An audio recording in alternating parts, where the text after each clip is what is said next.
Alright boys, got a pretty important video today.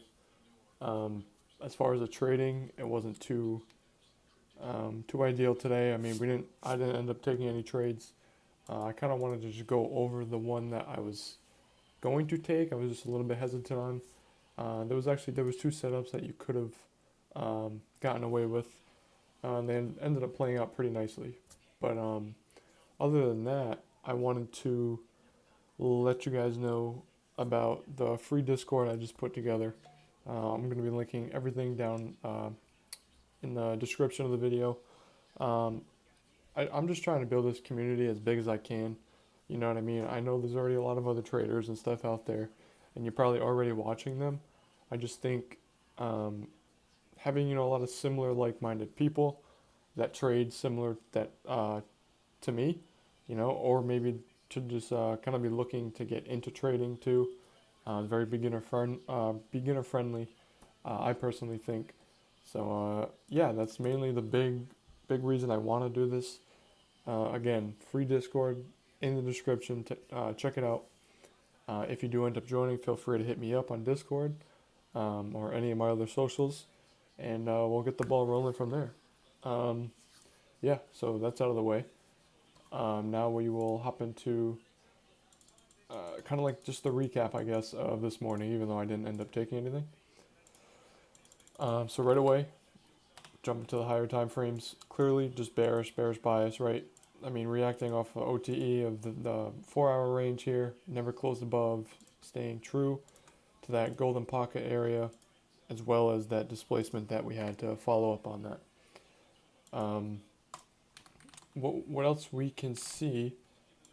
Um, we also have, obviously, we're still kind of in this chop, right? We have clear DOLs, higher, lower.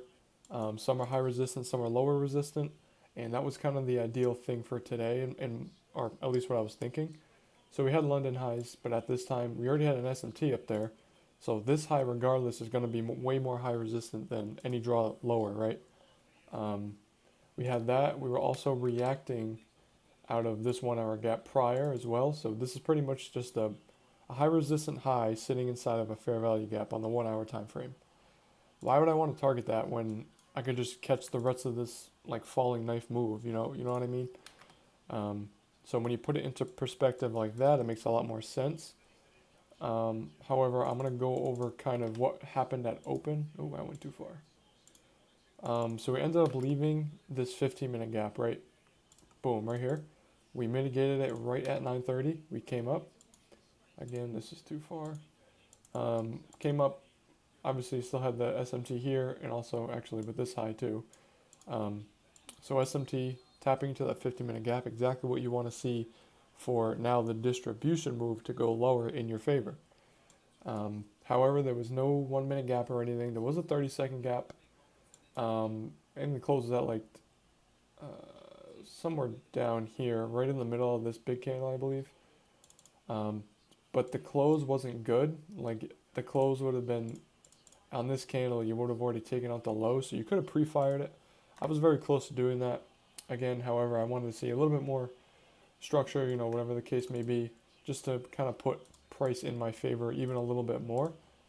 So what happens here? We come down, right? We make a little retracement. We form this 5 minute gap as well. Let me show you, as well as this 5 minute rejection block. Now I've been trading rejection blocks a lot recently. Um, we tap right into it perfectly. Um,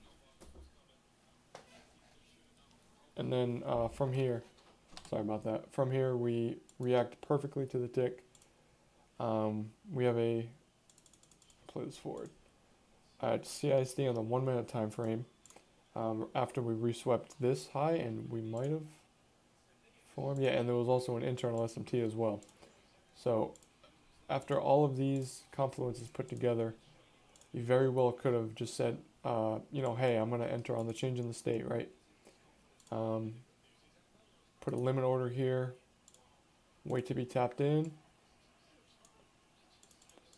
and then you could have held this for 1 to 1 and 1 to 2, whatever the case was. But this ended up dumping all the way down to that low, that final low that we were kind of predicting pre-market, right?